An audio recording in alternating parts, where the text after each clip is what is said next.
Kelių tiesimo inžinieriai projektuoja kelius, planuoja kelių tiesimo ir statybos darbų apimtis. Tiesiant, remontuojant ar rekonstruojant kelius, atlieka geodezinius matavimus, organizuoja ir prižiūri darbus. Parenka kelių tiesybai, remontui ir statybos darbams naudojamas transporto priemonės bei mašinas. Gali dirbti geležinkelių, automobilių kelių, oro uostų, pramoninių, civilinių pastatų statybos ir eksploatavimo organizacijose. Taip pat konsultavimo, projektavimo įmonėse bei mokslinius tyrimus atliekančiose įstaigose. Mano vardas yra Eimantas, man yra 17 metų, mėgstu lankytis teatruose, parodose, todėl mokykloje labiausiai patinka dailės, technologijų ir istorijos pamokos. Domiuosi skulptūra, tapyba, grafika, fotografija, norėčiau būti istoriku arba menotyrininku. Aš esu Ieva, man 18 metų. Domiuosi gamtos mokslais, labiausiai patinka biologija. Baigusi mokyklą norėčiau būti mokslininkė ir sukurti vaistus nuo nepagydomų ligų. Laisvalaikiu mokausi groti pianinu. Esu Ignatas, man 16 metų. Patinka studijuoti kalbas. Mokausi lietuvių, anglų, prancūzų ir net japonų. Norėčiau studijuoti psichologiją. Groju gitara, būgnais bei lūpinę armonikėle.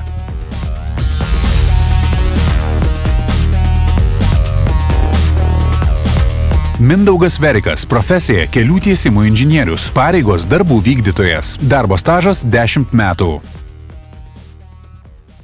Kelių tiesimas prasideda nuo projektavimo etapų, kuomet pradžiai projektuotojai ištiria aplinką, daromi įvairūs bandymai, tai yra gręžiniai, grunto.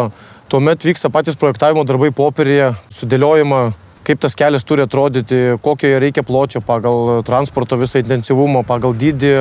Kai šitie etapai visi būna įgyvendyti, tuomet prasideda pačio kelio statyba, kuri turi vėlgi sekančius etapus, tai paruošiamieji darbai, tokie kaip medžių krūmų iškirtimas, augalinio arba tai juodžemio pašalinimas, išvežimas ir paskui pačio kelio įrengimas, to pačios kelio konstrukcijos. Sankasa, paskui smėlis, skalda, asfaltai, apšvietimas, kelio atitvarai, ženklai, dažymai. Darbų vykdytojas objekte atsakingas visų pirma tai už savo darbuotojus, už visus mechanizmus ir medžiagas, už tą projekto sėkmingą įgyvendinimą laiku, kad jį suspėt laiku pradėti, laiku baigti. Būna užduoti terminai, į kuriuos tu būtinai turi tilpti, nes tokių objektų yra, kuomet nepabaigus, tai labai brangiai kainuoja, kažkokios tai prastovos, transportas negali važiuoti, ar tai kaip būna su traukiniais nepaleidžiamas traukinių eismas, tai tos prastovos, kurios būna nenumatytos, gali brangiai kainuoti.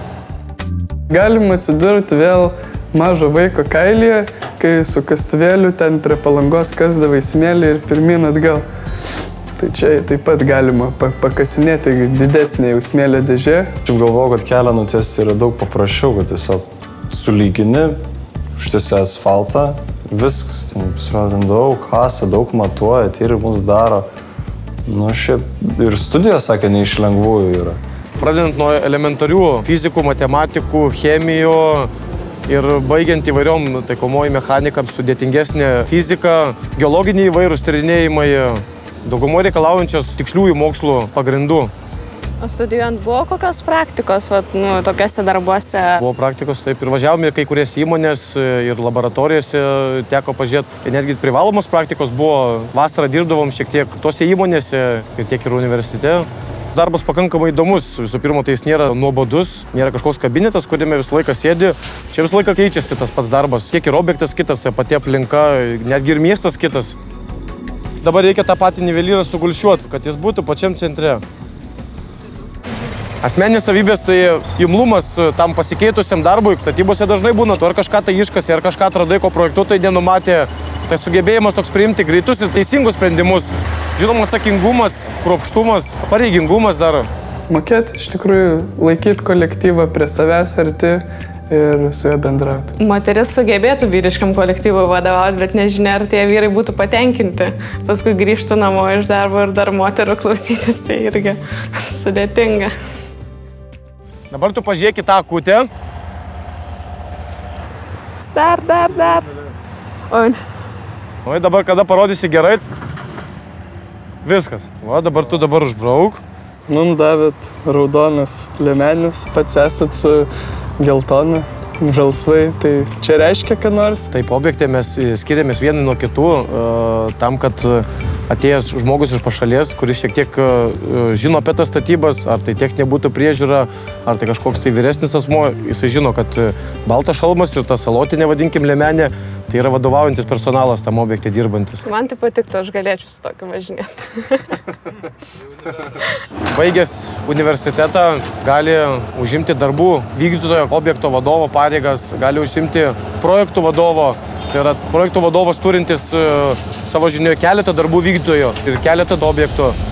Taip pat paskui nuo karjeros galimybių priklausantis ir įvairūs techninio direktorius pavaduotojai, pats techninis direktorius, gali dirbti samdomų darbuotojų kažkokioje ar dideliai firmoje ar mažesnėje. Yra tokių, kurie įsteigia ir savo verslą, sėkmingai jame dirba. Pats didžiausias malonumas tai turbūt pastatyti, įrengti naują kelią.